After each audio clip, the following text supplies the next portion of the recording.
was all just a work, but then Rhea Ripley would take to Instagram to state that this entire ordeal isn't a work, and Cargill shouldn't have lied to further the WrestleMania angle. On the now deleted Instagram story, she said, "Not having fun, not friends, learn to work and never lie to defame someone's real human character by breaking the fourth wall." Ripley is of course referencing the fact that Cargill claimed that she spent hours talking to WWE Creative. This was implying that Ripley plays backstage politics, and this certainly isn't a bold way to progress a rivalry. WrestleVotes would then issue a report on Cargill's status within the company, and according to the reputable outlet, there is genuine heat on her within the locker room. As far as the reputation in the locker room, I've heard from a couple of different sources that there's heat there. Not everyone's favorite talent. She's still a star. WWE clearly views her as a star. They're protecting her and not throwing her into situations where she can't succeed, but we've heard that some talent may not.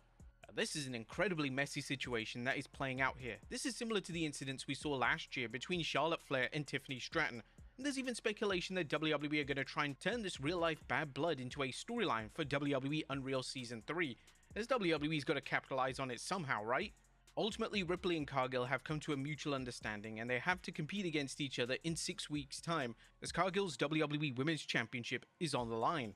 One person who still believes it is a work is Dave Meltzer of the Wrestling Observer Radio, saying that they're doing this just to up the bill for their match at WrestleMania. They're not going to bury someone in their own team in public, but they're using the thoughts of many people. They're trying to make it out like it's a shoot, like Jade Cargill and Rhea Ripley are really going to fight at this show.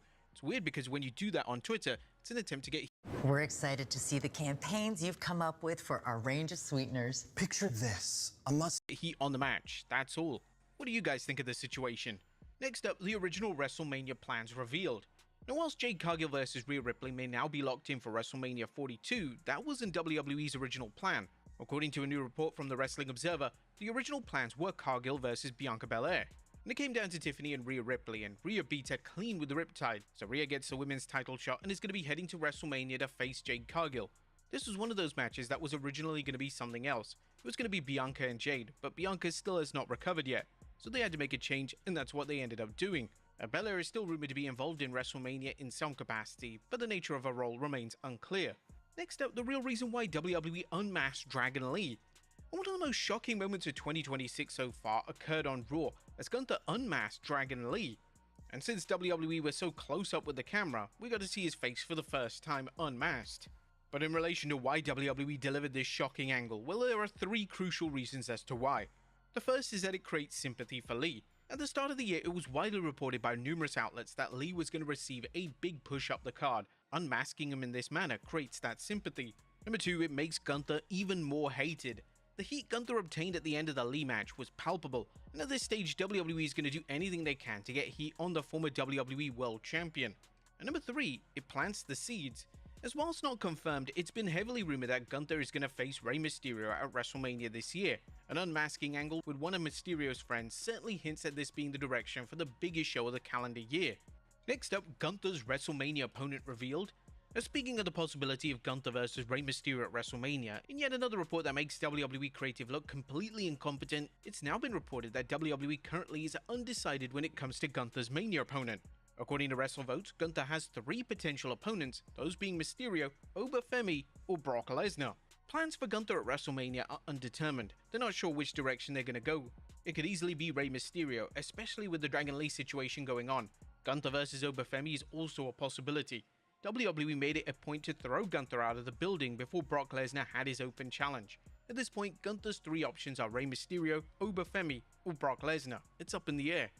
Now, it's kind of alarming just 6 weeks away from WrestleMania that WWE is still piecing the card together.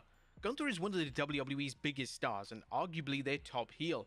His match should have already been locked in, and it's baffling that WWE are still scrambling when it comes to the direction of WrestleMania this year.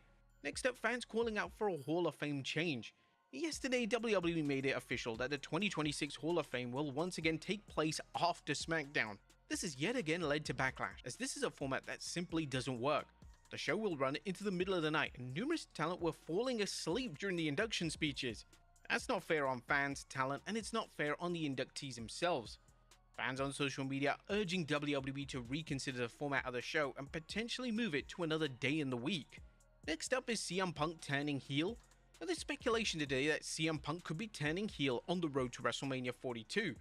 Last night on Raw, Punk mentioned Roman Reigns' deceased father Sika, and it received a negative response from the crowd. This was the definition of a heel line, and it's certainly a risk to get one of the biggest baby faces in the company to say such an offensive line. Whilst it's all but guaranteed that Reigns approved the line in advance, some are questioning if WWE went too far, and they're asking if WWE needed to raise the rivalry to this level. Now, it's unlikely that Punk is going to turn full-blown heel. It's more likely that Punk has an edge heading into WrestleMania. Additionally, some fans are theorizing that Reigns is going to be mentioning Punk's deceased dog Larry, but these are low blows and some may label the comments as desperate. Roman Reigns was so blown away by the comments that a fan managed to capture his reaction after Raw ended. It looked like his reaction was real, as he was just dumbfounded. But CM Punk was threatened by a Bloodline family member. Now, it seems that CM Punk's line went way too far with various members of the Bloodline, the first being Zilla Fatu, as he claimed on his stream that he was gonna slap the F out of CM Punk when he sees him next. This is what he said on his live stream. I am not a CM Punk fan, no more. What the fuck? I'm about, boom! I'm about to slap CM Punk when I see him. Y'all click this shit. When I see you CM Punk, I'm gonna slap Roman cooked. Another person who was heated was Jey Uso, as Jey Uso took to his Instagram stories to say, "Bout to whoop ass," and "Stop bruh." I'm telling you, next week we're gonna have The Rock come out and kick CM Punk's ass for that line. Bro is gonna come out and say, when you're talking about his blood, you're talking about my blood, so now we have a problem. Next up, AJ Lee recreates an iconic photo. And the new Women's Intercontinental Champion AJ Lee took to social media to recreate the very image that CM Punk put up after the legendary Money in the Bank 2011 moment. She took the IC belt and put it in the fridge the same as CM Punk did. The only thing that was missing was the peanut butter. Next up, WWE has no plans for a new star. A Powerhouse Hobbs has still yet to appear on WWE television since his debut at the Rumble, and now it's been reported by WrestleVotes that WWE has no plans whatsoever for the talented star. Creative plans for Race Keys? Nothing. Absolutely nothing. SmackDown was going to be the place for him, and I know he was backstage last Friday night. There's no clue when he's showing up on television. And why on earth would you have WWE sign a talent if they have no idea what to do with him? I mean, hell, at least they had plans for Danhausen. I was rumored that he was going to feud with Damian Priest in some capacity, but based on television, this angle has been completely dropped. Signing talent or even calling talent up from NXT with zero plans in place was a trend in the Vince McMahon era, so it's a major concern that Triple H is now following in his father-in-law's footsteps. And finally, a WWE star almost breaks character. Now, final story today looks at a hilarious incident during last night's Raw. During one of the commercial breaks for the show, Natalya cut a promo, and during the silence, a fan decided to randomly scream out, "It's Tamina time." Check, check, check, check. Hilariously, Natalya looked like she was about to break character for a second. The moment's now going viral, and fans are wondering what on earth Tamina time actually means. But there you have it, folks. Our look at Raw, as well as the wildest news stories and rumors you need to know. Be sure to leave your comments down below, and I'll see you next time with some more wrestling content.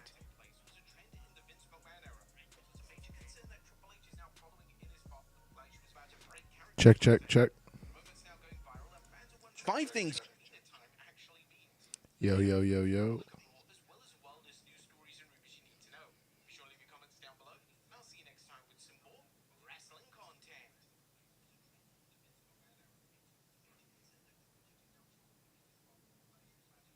Check, check, check.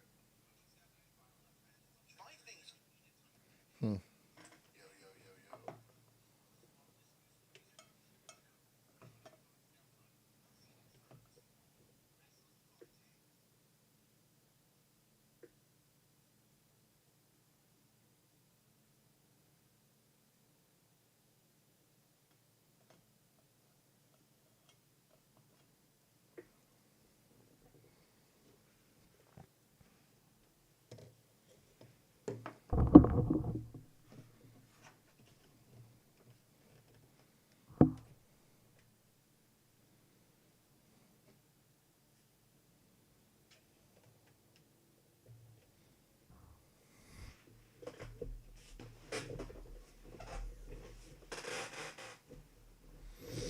Oh, yeah. What up, guys? What up, what up, what up?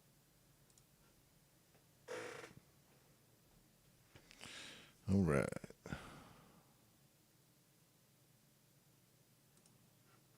This is your. Now we're getting comfy. We're good here. So we're about to play some, I don't know, we'll see. Reminder to thank the friend who gets McDonald's breakfast for the group. Well, Let me tell But I will be right back. you something, and I need you to stay with me Give me like 3 minutes. until the very end of this, because what I'm about to lay out is not just frustration, it's a pattern. And patterns don't lie. Elimination Chamber 2026 just happened, February 28th, Chicago. And WWE put 6 men inside that chamber for a shot at the WWE Championship at WrestleMania 42. Cody Rhodes, Randy Orton, Trick Williams, Giovanni Evans, Logan Paul, and LA Knight. One of the loudest pops of the entire night was for LA Knight's entrance. The crowd in Chicago erupted.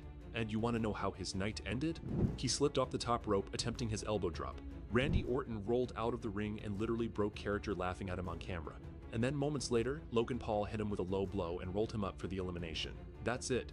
That is the summary of where LA Knight stands heading into WrestleMania season 2026. Now here's what I need you to understand. That wasn't the story. That one botch and that one roll-up elimination. That wasn't bad luck. That was the ending WWE chose for him. And it fits perfectly into a much longer, much more deliberate sequence of events that you need to see clearly. Let's go back exactly 1 year. By the start of 2025, LA Knight was legitimately one of the 5 most over babyfaces in the entire company. The reactions he was getting were not manufactured. Nobody was being told to cheer him. People were just doing it organically because he was that good. His promos were sharp, his in-ring work was consistent, and his crowd connection was the kind of thing WWE spends years trying to build artificially with other talents. And what did WWE do with all of that? They made him a fighting United States champion, defending against Santos Escobar, Ludwig Kaiser in Germany, Andrade, Carmelo Hayes at Crown Jewel. Good matches, respectable reign, 119 days holding that title. And then Shinsuke Nakamura came back and took it from him at Survivor Series War Games on November 30th of 2024. Knight got his rematch on the January 10th SmackDown and won via disqualification after Jacob Fatu and Tama Tonga interfered. The title didn't change hands. Standard WWE booking. So Knight walked away from that whole program with nothing. And here is where it starts to get genuinely telling. Throughout all of 2025, Knight competed in nearly 70 matches on television and house shows combined. 70 matches. He was literally WWE's workhorse, but every single time they put him near a world title picture, someone else got the ball instead. He was in a 4-man gauntlet match to determine the #1 contender for Gunther's World Heavyweight Championship. CM Punk won it. Knight lost to Braun Breaker during this period in a loss that directly elevated Breaker into title contention. He lost to Logan Paul in another match that fed directly into Paul's main event positioning. Every single one of his losses had a purpose, and that purpose was to make someone else look good. That is the definition of a talent being used as a tool for other people's pushes while being told publicly that his time is coming. Then December 5th, 2025. SmackDown. The Last Time Is Now tournament. A bracket-style competition, with the prize being a match against John Cena at Saturday night's main event during his retirement tour. This was a genuine moment. The hashtag #WeWantLackNight was literally trending on Twitter 90 minutes before the show aired. The fans were not whispering, they were screaming. And WWE sat there, watched it trend, and then booked Knight to lose the tournament final clean to Gunther.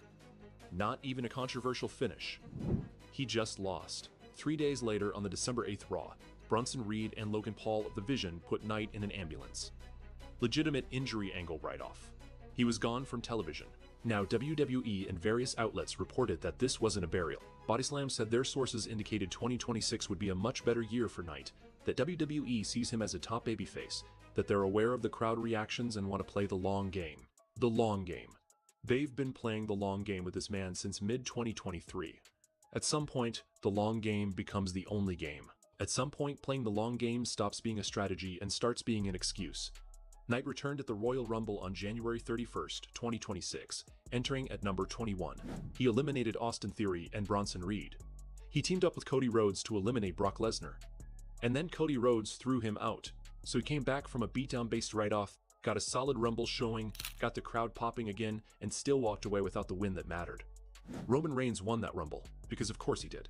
So Knight enters the Elimination Chamber, and the narrative framing heading in was actually pretty decent. Fans genuinely believed this could be his moment. The Vision storyline had built enough sympathy. He had unresolved business with Logan Paul specifically. The crowd in Chicago was loud for him. All the ingredients were there. And then what actually happened was Knight slipped on a spot, got pinned by Logan Paul after a low blow, and Randy Orton, the man who ended up winning the entire match, was literally caught on camera laughing at him. That image went viral. Not Knight winning the match. Not Knight getting a redemption moment. The image that went viral from Chicago was Randy Orton laughing at LA Knight's botch. Now let's talk about WrestleMania 42, because this is where the full picture becomes undeniable. WrestleMania is in Las Vegas on April 18th and 19th. Here are the confirmed title matches. CM Punk defends the World Heavyweight Championship against Roman Reigns. Reigns won the Rumble and chose Punk. Drew McIntyre defends the undisputed WWE Championship against Randy Orton. Orton won the Chamber. Stephanie Vacher defends the Women's World Championship against Liv Morgan. Morgan won the Women's Rumble. Jade Cargill defends the WWE Women's Championship against Rhea Ripley. Ripley won the Women's Chamber. 4 world title matches. LA Knight is not in any of them, and what is reportedly planned for him. Internal WWE creative documents from late January 2026, reported by Dave Meltzer of the Wrestling Observer newsletter, listed Knight as the opponent for Brock Lesnar's open challenge at WrestleMania. Brock Lesnar, supported by Paul Heyman, issued a challenge on the February 23rd Raw saying nobody in the locker room was man enough to face him, and the current internal plan, not confirmed but reported, is LA Knight answers that call. Think about that for a second. The most over babyface not currently holding a world title in WWE, a man who has been waiting for a genuine main event moment for 2 straight years, is being positioned to be a part of Brock Lesnar's open challenge match, not a feud, not a build from a personal rivalry. An open challenge. The kind of slot that is designed to make the challenger feel like a lucky contestant, rather than a story. Brock Lesnar last wrestled at WrestleMania 39, where he beat Omos in a short match that nobody remembers. If the plan is LA Knight versus Lesnar at WrestleMania 42, then LA Knight is essentially being slotted into the exact same position Omos was in 3 years ago. That is the reality of what's being reported. And the thing that makes this so maddening is that it wasn't always this predictable. When Knight first blew up in 2023, fans genuinely thought WWE had something different in mind. His feud with Bray Wyatt was written to make Wyatt look like a monster, and Knight held his own verbally, to the point where crowds flipped and started cheering him out of genuine respect. That is not something you can manufacture. That moment was organic, and from that moment forward, WWE has consistently been aware enough of his value to keep him on television, to keep him near the main event, to make sure he's always on these big shows, but never aware enough to actually pull the trigger. Because here's the pattern: every time Knight gets close enough to touch it, something blocks him. Either someone returns at just the right time, or he's placed in a match where his role is to lose in a way that helps another storyline. Or he wins a tournament final spot only to lose the tournament final. The specificity of these near misses stopped feeling coincidental a long time ago. When you miss this many big moments, when the hashtags trend before your matches and you still lose those matches, when you're described internally as a top babyface, but your actual booking doesn't reflect that description in any material way, that's not bad luck. That is a ceiling. Named or unnamed, acknowledged or not, there is a ceiling on LA Knight in WWE right now, and Elimination Chamber 2026 just proved it hasn't moved. He's 43 years old. He competed in approximately 70 matches in 2025 as their most active male performer. The crowd has not abandoned him despite years of near misses and losses. That is extraordinary. Most acts would have been cooled off by now. Knight's connection with the audience has survived the booking. But connection doesn't survive forever without payoff. There is a reason the loudest crowd response of his night in Chicago was his entrance. Because people show up ready to believe in him, and then they watch him get eliminated by a low blow and a roll-up, and they go home again, hoping next time is different. The Booty Slam report says WWE wants to play the long game. Dave Meltzer's reporting says the plan as of late January was Knight versus Lesnar at WrestleMania, and right now, 7 weeks out from the biggest show of the year, LA Knight does not have a confirmed match, does not have a confirmed opponent, and is being framed as someone who might answer an open challenge, as if that's a reward for 2 years of patience and the most consistent crowd reactions on the roster. WrestleMania is in Las Vegas. Randy Orton is getting a world title match. Roman Reigns is getting a world title match. And the man the audience has been demanding see elevated for over 2 years is hoping to get booked into an open challenge slot. That is where we are on March 3rd, 2026. And if you've been paying attention, you already knew this was coming. And here's where it starts to get genuinely telling. Throughout all of 2025, Knight competed in nearly 70 matches on television and house shows combined. 70 matches. He was literally WWE's workhorse, but every single time they put him near a world title picture, someone else got the ball instead. He was in a 4-man gauntlet match to determine the #1 contender for Gunther's World Heavyweight Championship. CM Punk won it. Knight lost to Braun Breaker during this period in a loss that directly elevated Breaker into title contention. He lost to Logan Paul in another match that fed directly into Paul's main event positioning. Every single one of his losses had a purpose. And that purpose was to make someone else look good. That is the definition of a talent being used as a tool for other people's pushes while being told publicly that his time is coming. Then December 5th, 2025. SmackDown. The last time is now tournament. A bracket-style competition with the prize being a match against John Cena at Saturday night's main event during his retirement tour. This was a genuine moment. The hashtag #WeWantLackNight was literally trending on Twitter 90 minutes before the show aired. The fans were not whispering, they were screaming. And WWE sat there, watched it trend, and then booked Knight to lose the tournament final clean to Gunther. Not even a controversial finish, he just lost. 3 days later, on the December 8th Raw, Bronson Reed and Logan Paul of The Vision put Knight in an ambulance. Legitimate injury angle write-off. He was gone from television. Floor & Decor is your one-stop shop for the best flooring and installation materials. From tile to hardwood, laminate to stone, our wide selection saves you time and money. Get started today. You can get anything you want on the internet. So why are we still taking gen eds like this? At Sophia Learning, we have a solution. Sophia offers online college-level courses that are designed to transfer for credit, helping thousands of people graduate. Use Sophia and get ahead.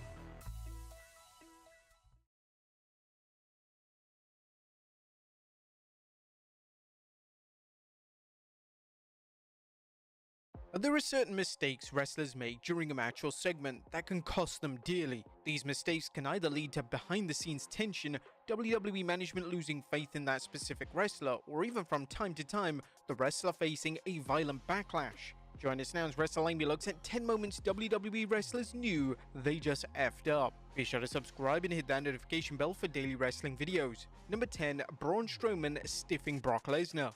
Brock Lesnar is considered by many to be one of the toughest and most legitimate wrestlers of all time. Therefore, it's never a good idea to be stiff with Lesnar in the ring, and Braun Strowman found this out the hard way in 2018. Strowman took on Lesnar and Kane in a triple threat match at the Royal Rumble event, and during the match, Strowman got carried away and delivered a stiff knee to Lesnar.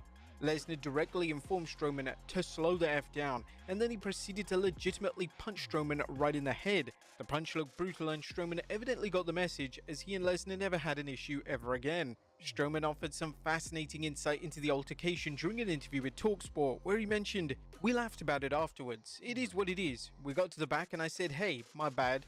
He said the same thing and we went about our business. We're both grown-ups, we both knew what we were getting into, and at the end of the day, we're both very dominant males and neither of us wanted to give in an inch, so in the end, we took an inch from each other." Number 9, Diamond Dallas Page failing to sell a comeback. It's been well documented just how much of a colossal failure DDP's WWE run was between 2001 to 2002. DDP's first opponent during the respective run was The Undertaker, and whilst DDP certainly had the ability to hang with the dead man, one specific mistake resulted in his WWE run falling apart. During a live event matchup, it was DDP's job to feed the babyface comeback of The Undertaker.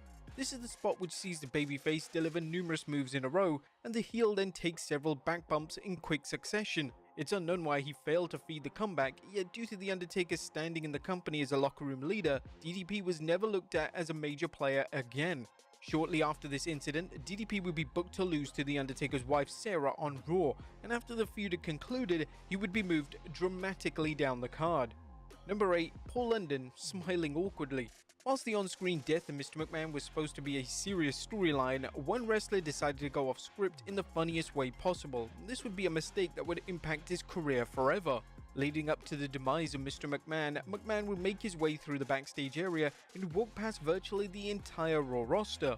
There was a scripted direction for the WWE talent to show no emotion. However, Paul London decided not to follow this direction, and when McMahon walked past London backstage, he proceeded to deliver the goofiest grin ever.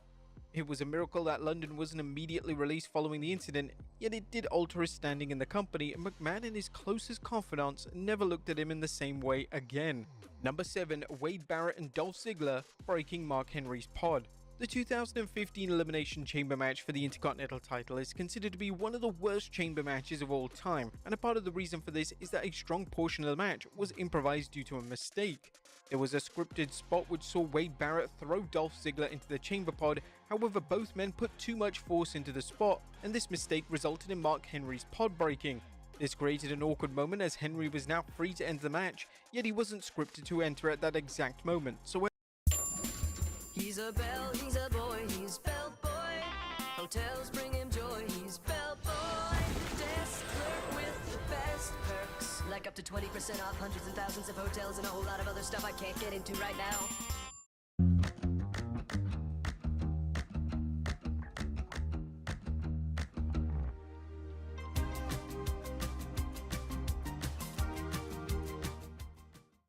Everything just fell apart. Speaking on Busted Open Radio, Ziggler discussed the dreaded mistake, and this is what the former world champion had to say. I think Wade Barrett threw me into Mark Henry's pod at the Elimination Chamber, and I went, and it exploded the door, and Mark is standing there, and and he is not supposed to come out for 3 more people. And I'm laying there with like broken plastic on the ground, and I just hear the crowds come up and just start rumbling for Mark. And I go, oh my God, he's not supposed to be out here for 20 more minutes. And I'm like, what the hell are we gonna do? And I'm like, I'm laying on the ground and I just see a boot go past me and I go, oh no, what are we gonna do? And we had the craziest improv on the fly 15-minute match with 6 guys. Number 6, Sim Snuka failing to catch The Undertaker. Sim Snuka had one job at WrestleMania 25. His job was to pose as a cameraman and safely catch The Undertaker when he performed his signature dive. Unfortunately, Snuka completely butchered his planned spot in the match, and this resulted in one of the most iconic wrestlers in all of WWE almost landing right on his head. The mistake cost Snuka his career, as he would be released just a few short months after this incident. It was a total miracle that The Undertaker didn't break his neck, and WWE are known for putting these wrestlers in these types of roles as they know how to deliver them safely, yet this clearly wasn't the case on this specific occasion when it came to Snuka. Number 5, The Miz failing to catch R-Truth. One mistake made by The Miz during a match on Raw in 2012 was so bad that The Miz received a stern telling off from Triple H. The Miz took part in a 6-pack challenge match, and when R-Truth attempted a slingshot somersault, it was The Miz's job to safely catch him. But The Miz failed to catch R-Truth, and Truth had a truly horrific landing that could have resulted in a major injury. Truth was helped to the backstage area, and the concern was so substantial that WWE were forced to issue a statement. R-Truth performed a slingshot somersault over the top rope onto The Miz, who was outside the ring. Although the aerial attack glanced The Miz, R-Truth ended up receiving the brunt of the impact, falling back first onto the floor. At that point, the referee decided R-Truth was no longer able to compete, and WWE officials helped into the locker room area. WWE officials do not believe any injury sustained from the fall will keep R-Truth out of action. Of course, this was just a simple mistake from The Miz, but Triple H clearly believed that The Miz failed in his basic duties as a WWE star. Number 4, Mr. Kennedy drops Randy Orton on his head. And one mistake in pro wrestling is Yo, there we go. Yo. sometimes all. What's up, guys? How's everyone doing?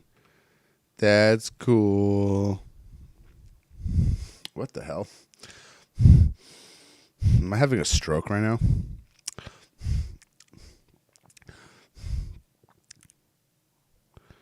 All right. That was weird. Dude, what is happening? I'm tasting like burnt toast. All I had just now was a banana with salt. Hold on.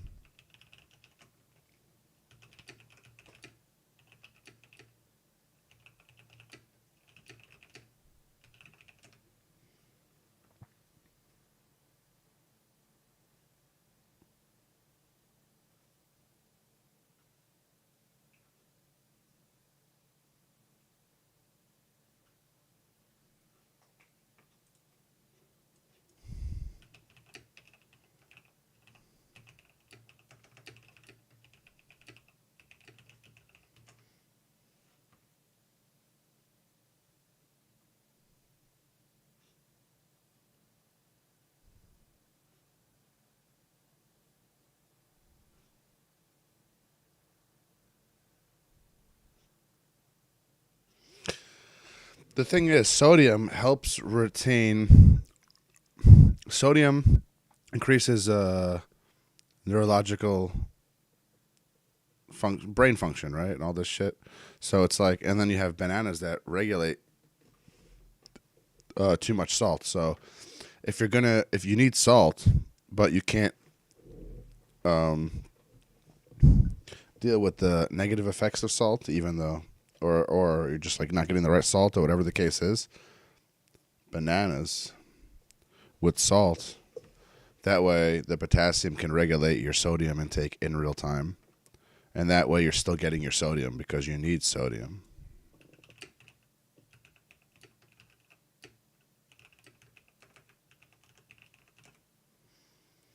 Yeah, sodium is essential for brain function. It acts as a key electrolyte for transmitting nerve signals, regulating fluid. So without salt, your fucking nerves just stop working. So you need that. And then the potassium helps balance sodium, high sodium shit, with the high blood pressure raising effects of high sodium consumption. So if you have high sodium or high blood pressure, eat your fucking bananas, you bastards. Bananas are the shits, dog. And straight up, apples are the fucking shits, too. Oranges are also the shits, dude. Fruits are the fucking shits, dog. Straight up. I like fruits. Vegetables taste like sad, though. Vegetables are gross. This chair's a piece of shit. This desk is trash. What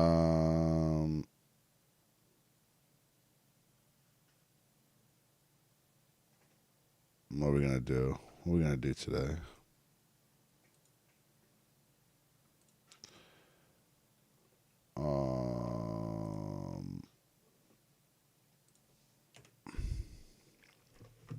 Oh yeah, first I gotta down this coffee. But then I guess we could fuck around with some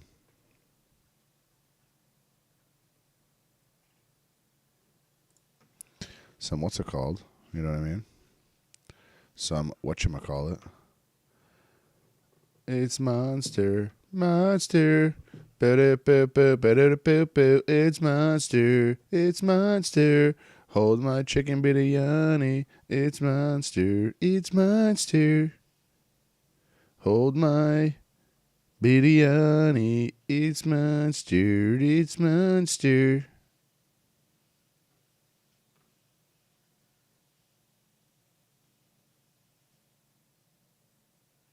Wait, what? There's another update for... They need to stop adding cars and fix the fucking game. It's like, bro, we have enough cars, dude. Oh, man. I was like, what the fuck did I forget to do? Now I remember. I have to take my pain pill, which barely does dick, but my fucking mid-back. I'm dying right now, motherfucker. This is you. Albion Online, crafted as easy for companions. Explore realms beyond Albion, teeming with treasures and resources. But beware of dangers lurking in the shadows. I don't know, man. I don't know. For some reason, Albion doesn't really cut it for me. You know what I kind of want to... You know what I have where I haven't been in a long time? Man, there's a special place in my heart for World of Warcraft, bro. And, like... Life is funny, you know? It's like, at the same time, I miss Oracle because we played WoW, but at the same time, if I never had Oracle, I could have either been dead or been a famous musician. Most likely dead, to be honest. But who knows, right? But the point is that you never know you're gay until you suck that dick. You know what I mean? And the moral of that story is you could definitely tell you're gay without having a penis in your mouth. And the moral of that story is, don't let anyone tell you what the fuck to do. And the moral of that story is, I'm literally telling you what to do right now. So you just contradicted yourself, your thought process. And the moral of that story is, ho!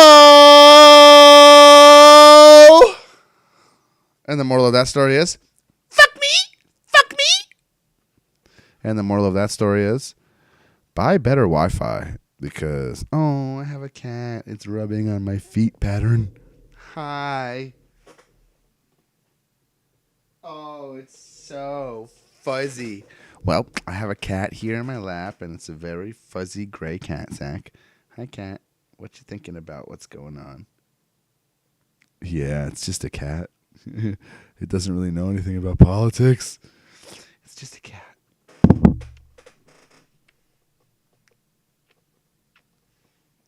You know those traffic cones on the side of the road? My cat's like a fuzzy traffic cone. It's like the shape of a traffic cone, but just fuzzy. Oh, it's such a good cat. Dude, this cat can jump like fucking 1, 2, 3, 4, like 10 times. Not even. Like 30 times its size and height. It's insane. Cats, we couldn't do that. We would die if we jumped 30 times our size. Dude, we can't even jump half our size. Us fat fucks sprain our ankles stepping off the sidewalk, dude. And we have cats literally can do backflips off of people's roofs, houses.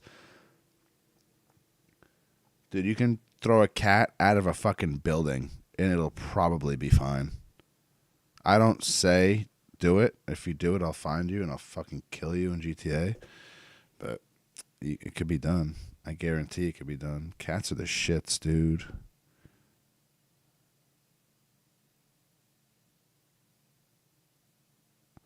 What the fuck is going on? How? First of all, why does everything look so weird? What's up with this shit? That's weird, bro.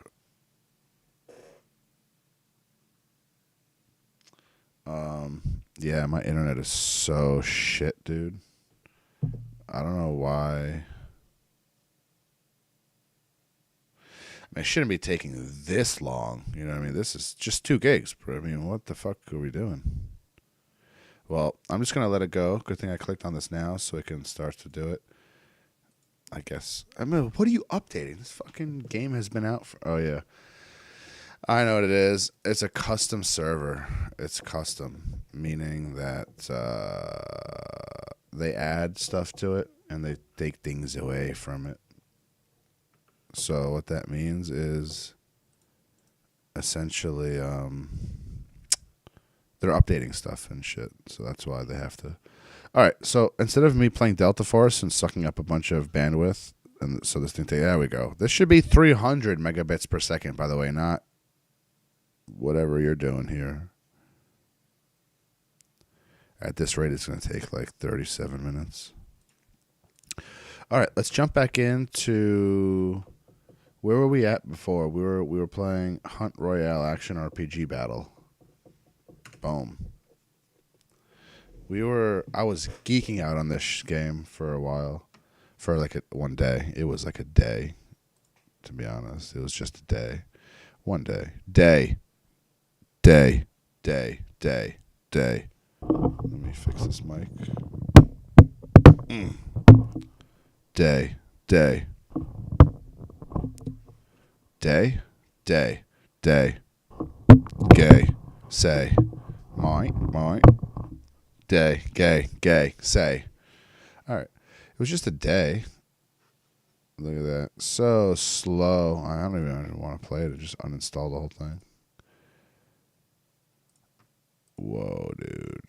This thing is not running right. Kitty. I'm not disconnecting, but it's definitely slow. Kind of crazy.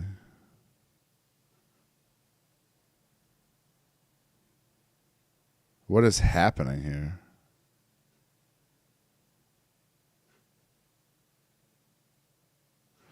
Oh, you know what, dude? You know what it is, bro?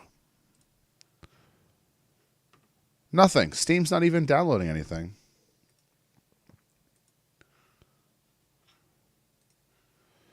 There's no reason this should be so slow. We're just not dealing with that right now.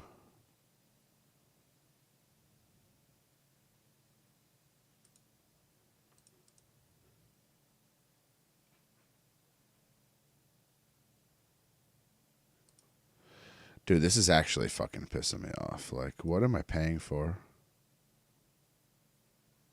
Look, everything's loading fine.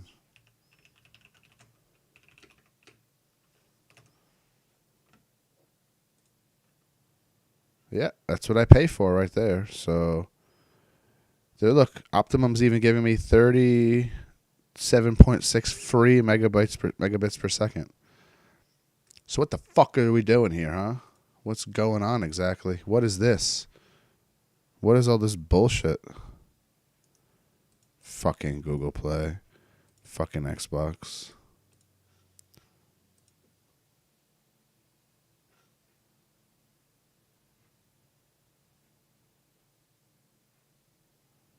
can't be because I'm streaming. I'm barely taking any bandwidth. Streaming doesn't take any bandwidth, apparently, which is what I was told. But he could be misunderstanding streaming.